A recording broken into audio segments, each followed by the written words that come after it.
Hey everyone, how's it going? Today, I've got a creepy story to share with you all about my eerie experiences working at an aquarium. Have you ever wondered what the aquarium looks like after the lights are turned off? Maybe this story can give you an answer. About a month or two ago, I picked up a job at the local Seaside Aquarium. It's nothing special, just a minimum wage job mopping the floors and cleaning the glass so that everything will be clean when morning comes. Work starts at 2 p.m. There's a lot of ground to cover, but the task is mundane enough that getting overstressed isn't an issue. No, it's not the work that frays my nerves. It's what's in the tanks. 2 people work the night shift. Jared, a kid straight out of high school, and me. We usually start at the entrance, then split up from there. He takes garbage duty with all the outside pens, and I take the inside complex solo till he finishes up enough to help me. He's a nice enough guy, shy around girls. I couldn't barely get a word out of him when we first met, but his work skills make up for his muteness. Together, we were the night crew, and between us I thought everything would be all right. Things changed a month in. That's when I started noticing the puddles that kept appearing in rooms I've yet to mop, places I've yet to step. They would make trails around the floor tiles, like something was flopping around like a fish out of water. I'd check the tanks, and with no leaks and cracks, they'd all be in order. After a few days of this, Jared and I would ask our boss about it, see if maybe one of the pipes busted and was leaking through the floor, but she assured us that couldn't be the case. She assured us that all pipes and systems, including the water tank, were well maintained ever since that certain incident happened a few years back. We had to trust her because we both knew what she was talking about. As much as the aquarium tries to deny it, us locals will never forget how 10 years ago one of the workers shoved his screaming daughter into one of the maintenance tanks that were used to water levels between pools, jammed her in there till she was a contorted mess to let the salt water choke her out and rot her bones. Strangely, no body was actually found, just floating pieces of flesh in a waterlogged dress. We take better precautions now, my boss simply told me, then ushered us on our way.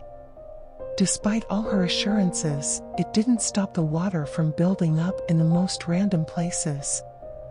And in the days to follow, my annoyance slowly turned to a rising dread as I began to notice that the puddles were beginning to follow me, like wet footsteps shadowing my own. Those thoughts were beginning to get to me, especially as the puddles began getting closer and closer to me as each night went by.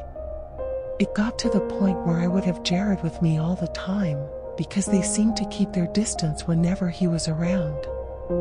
Not to say I felt a bit embarrassed asking to be escorted, but I could see it in his eyes that he was beginning to think I was a little paranoid. And paranoid was something I didn't want to be, so as an attempt to calm my nerves I would bring my iPod with me, plug it into my ears, and let the music be my company as I mopped dark hallways full of half-lit tanks and the flickering shadows of the creatures that inhabited them. The turning point happened that night when we were walking through the tube, made entirely out of glass and going straight through a massive shark tank. It was one of the main attractions. There aren't any lights in the tube, so we had to bring our own. I remember how I would wave my flashlight away whenever I saw a shark, as if that was the scariest thing I would see that night.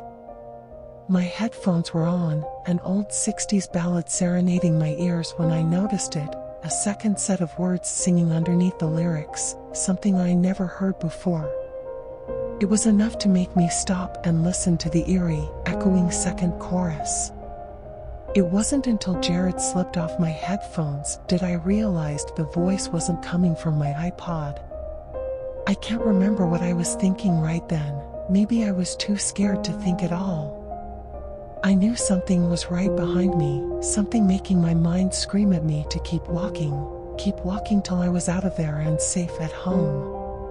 but I turned around anyway. A wall of black made up the entrance of the tube, my flashlight too far away to pierce it. The high-pitched, animalistic wail slowly choked out, then nothing. Jared and I looked at each other, and I could tell that he was almost as pale as I was. We were both drowning in the silence.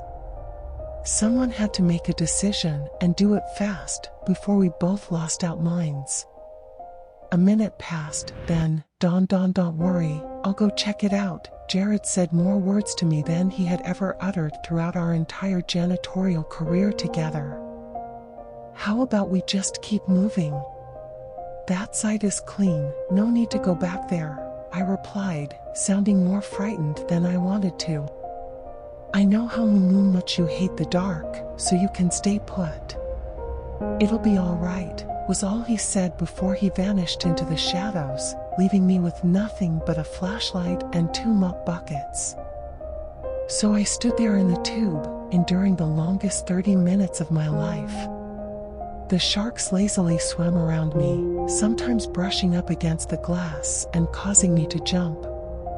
It was like they were watching me, waiting for something to happen. A little past a half hour, I heard it. The telltale drip of water cascading off a wet body and onto the floor. Something was at the end of the hallway, standing right at the edge of the shadows. I couldn't see it, but I knew it was there. Just standing there as a puddle formed beneath it, looking at me. My brain did the first thing it could think up. I raised the flashlight like a weapon. Hello? It moved fast. All I saw was a pale blur before pain erupted in my chest. I screamed as I fell backwards, the flashlight clattering away from me. My head cracked into the mop bucket, spilling dirty suds across the glass. Whether it was water or blood on my face, I didn't care because darkness was suddenly upon me and I was very, very alone. I needed to get the flashlight. My priorities were simple as I wrapped my fingers around it and turned it back on. Find Jared. I found something else instead. It was banging its head against one of the fish tanks, beating out a dull rhythm till black blood began to trickle down the cracked glass. Nothing but sickly folds of skin with no bone definition. It just sat there, bent and stretched arms tucked to its sides like fins, cysts leaking pus over boils and odd cuts. Slowly, it turned to me, whatever left of its spine creaking in protest as it bent in a way no human should. I swear my heart stopped at the moment as I stared through the raggedly salt-bleached hair and stared into the contorted and bloated face of a little girl. Its jaw hung half dislocated from its face, the tatters of a familiar dark blue sweatshirt hanging from its slimy maw as it gaped at me stupidly. Jared, I dropped the flashlight. The thing pounced, knocking me against the ground with a sickening thud. The last thing I saw before my eyes closed was the rippling form of the creature, girl, whatever it was, bite the cover off a vent and disappear into it with a wet slurp. A few mildly concerned paramedics and an incredibly annoyed boss were hovering over me when I finally awoke. Apparently, I was at fault for delaying the opening of the aquarium, but for some reason I didn't quite seem to care. They found Jared half shoved into one of the water treatment tanks. Miraculously, he was alive. I barely remembered how hard I gripped his arm as we were rolled into the ambulance together. I was babbling, trying to explain what happened, but my words were almost met with sympathetic faces and questions of how hard I hit my head. My boss merely shushed me, whispering the words I've been hearing since the day I was hired. Don't worry, we take better precautions now. Those precautions were to fire Jared and me, and stick us with the bill of fixing the cracked tank. Now I'm spending my summer moving inland where dirt and trees replace sand and salt water. Jared and I are keeping in touch, though he hasn't uttered a word since that night. I think he likes hanging around, so I might bring him along. But I don't sleep anymore. I lie awake at night listening to the sink drip as I imagine the water running through the pipes in the walls.